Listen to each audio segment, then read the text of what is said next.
Halo, assalamualaikum warahmatullahi wabarakatuh. Jumpa kembali dengan saya di Orina Sport Channel. Terima kasih teman-teman masih stay tune di Orina Sport Channel ini. Nah, sebelum kita lanjutkan video ini, jangan lupa untuk subscribe, like, and share. Ya, teman-teman semua, kalau kemarin kita sudah membahas mengenai perkaretan, ya ini karet-karet yang memang populer menurut Orina ya. Itu ada beberapa karet yang harganya memang di atas, menurut saya itu harganya tidak ekonomis. Ya, ini harga di atas 400.000 ke atas ya. Nah, kali ini yang akan kita bahas adalah karet-karet yang populer ya dengan harga di bawah 400.000. Jadi ada yang harganya dari dari 70.000 sampai dengan 350.000 ya. Jadi masih kelasnya masih kelas ekonomis, tapi tergolong karet-karet yang cukup maknyus ya. Ya teman-teman, untuk karet yang terpopuler dan ekonomis, kita akan bagi menjadi dua ya. Yang pertama adalah yang di bawah harga 200.000, kemudian yang kedua adalah di bawah harga 400.000. Nah, karet yang di bawah 200 itu apa saja ya, yaitu yang pertama ada RITC, kemudian yang kedua ada Friendship, kemudian ada RITC 2000, kemudian ada juga Yinhe Earth, kemudian ada juga Yinhe apalagi Yinhe Mercury ya. Kemudian sebetulnya banyak sih, tapi yang banyak digunakan atau terpopuler untuk saat ini adalah merek-merek tersebut. Apalagi tadi RITC, kemudian Friendship 729, kemudian RITC 2000, dan yang terakhir adalah Yinhe sebagai pendatang baru, dimana Yinhe juga serinya ada beberapa seri ya. Nah, sementara untuk karet-karet legend yang di atas harga 200.000 itu ada seperti Palio AK47, kemudian juga dan seri-serinya, kemudian seperti Striver FX, kemudian ada juga Mic 5 AD ya, Mic 5 AD yang merupakan karet yang sejuta umat nih. Jadi di tahun 80, dua karet ini merupakan karet yang bersejarah karena waktu itu hampir semua pemain nasional Indonesia, mungkin hampir semua pemain di dunia itu sangat-sangatlah sangat-sangatlah mencintai ataupun menggunakan dua karet ini, karena waktu itu belum ada teknologi ya, belum ada karet-karet yang sudah tensor ya. Nah, untuk lebih jelasnya kita akan menerangkan satu persatu sebagai berikut. Oke teman-teman, yang pertama yang akan kita jelaskan adalah karet Friendship ya. Nah, Friendship 729 adalah karet yang sangat lama sekali umurnya ya. Itu rentang waktu dari tahun berapa ya, dari dulu sekali, mungkin sudah umurnya mungkin sudah 10 tahun lebih, mungkin hampir 20 tahun, saya rasa udah ada 20 tahun ya. Itu karet Friendship 729 merupakan karet yang sangat legendaris sekali, dimana karet ini yang pertama adalah murah, yang kemudian yang kedua banyak sekali dipakai untuk kalangan pemula ya, karena memang sebetulnya karet-karet yang teki seperti ini itu karet yang memang digunakan oleh para pemain tenis meja terutama pemula ya. Ada segi bagusnya untuk karet-karet seperti ini ya, jadi melatih pukulan dari pemain-pemain pemula agar gesekannya bisa lebih teratur, gesekannya lebih jadi, sehingga next time-nya ketika dia menjadi lebih bagus skillnya, dia berubah ataupun akan berganti menggunakan karet yang lebih tinggi spesifikasinya, akan lebih mantap lagi hasil pukulannya atau kualitas pukulannya akan lebih baik daripada sebelumnya.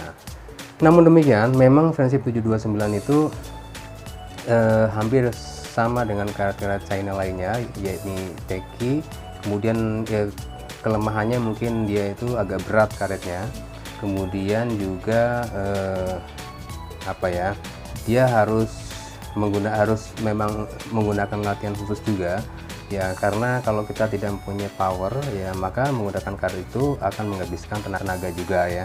Nah, kemudian yang kedua adalah RITC atau RIT 2000 ya, itu sebetulnya beda-beda tipis dengan Friendship 729 ya, hampir sama karetnya, hanya untuk RIT yang 2000 dia menggunakan spons Jepang ya, jadi menggunakan spons Jepang, jadi memang dia lebih di atas sedikit gridnya, terutama untuk bola-bola speednya itu lebih tinggi daripada 729. Nah, untuk RID 2000 ini memang di eranya juga cukup lumayan penggemarnya cukup banyak juga ya.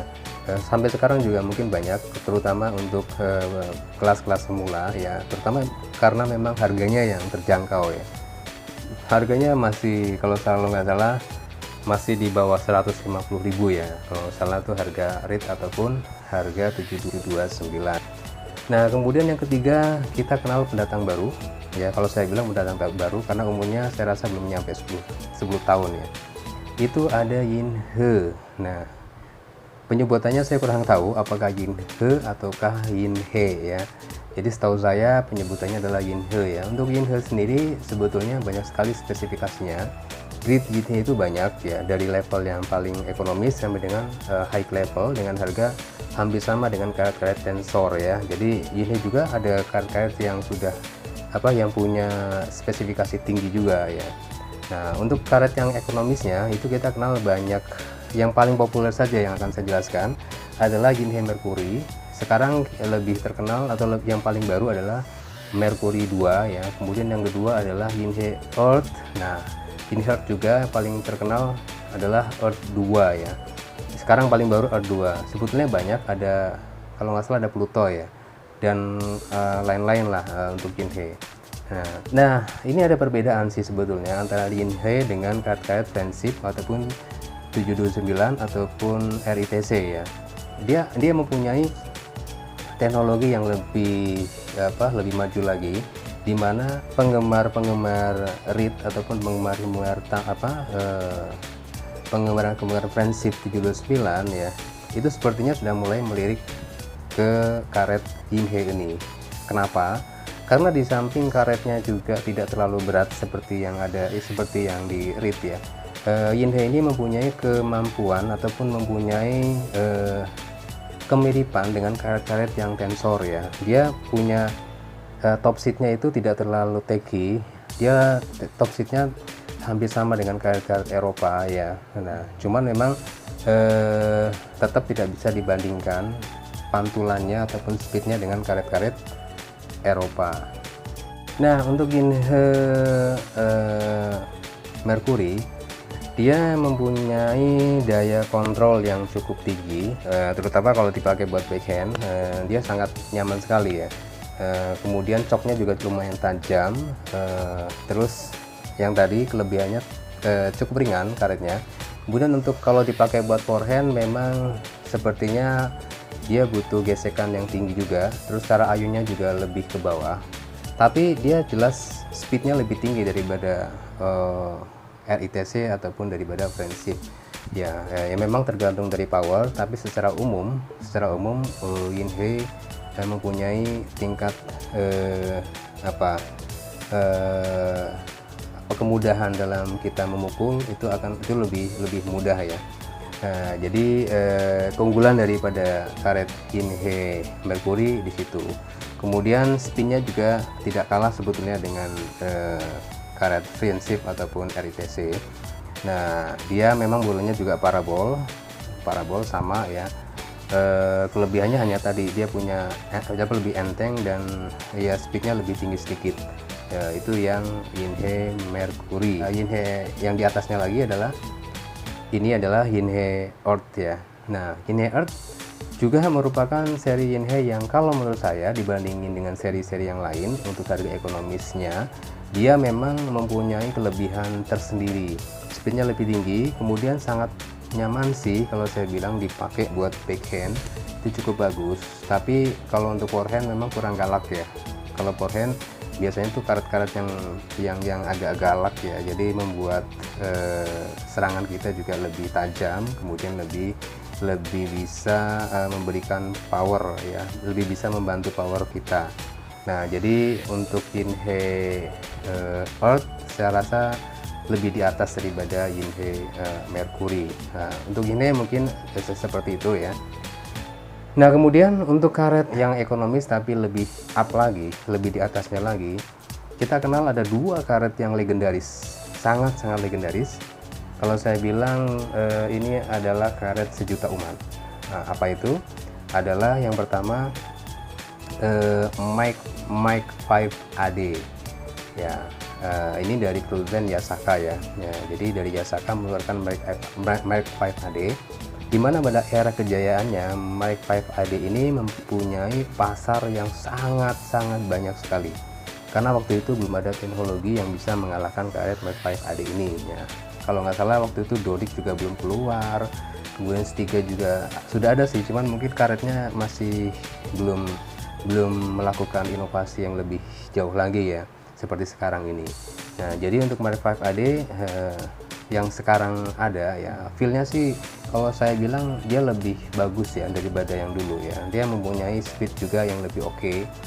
Nah, tapi pada eranya ya, untuk memiliki kecepatan ataupun speed dan spin yang lebih tinggi dari standar yang ada, biasanya pemain-pemain di era tahun 80-an itu melakukan pembosteran dengan menggunakan lem speed glue. Nah, jadi waktu itu kita menggunakan lem speed glue untuk menambah speed ataupun spin daripada si Mic 5 AD ini.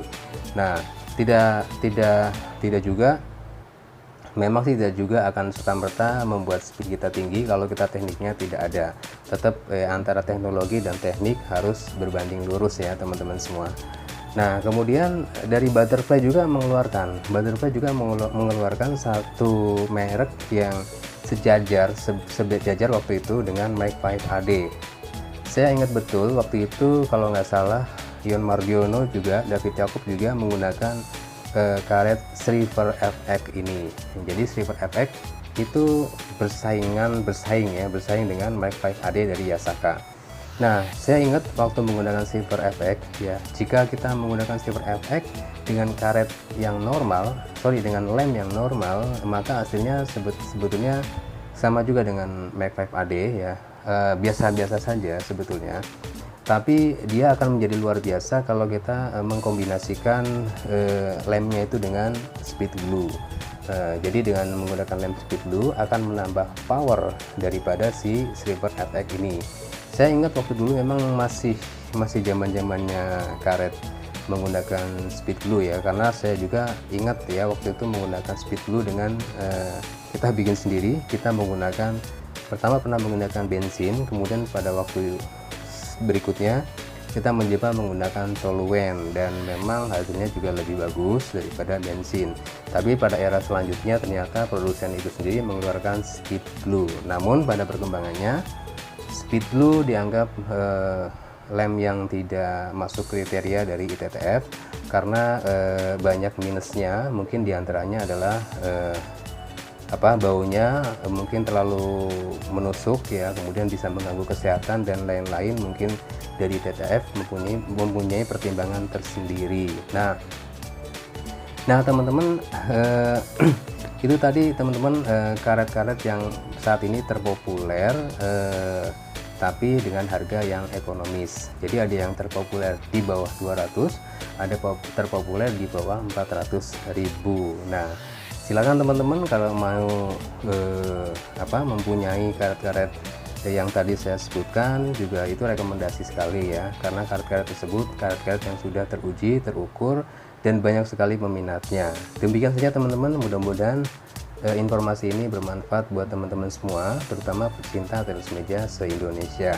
Nah, terima kasih, mudah-mudahan informasi ini bisa membantu. Wassalamualaikum warahmatullahi wabarakatuh.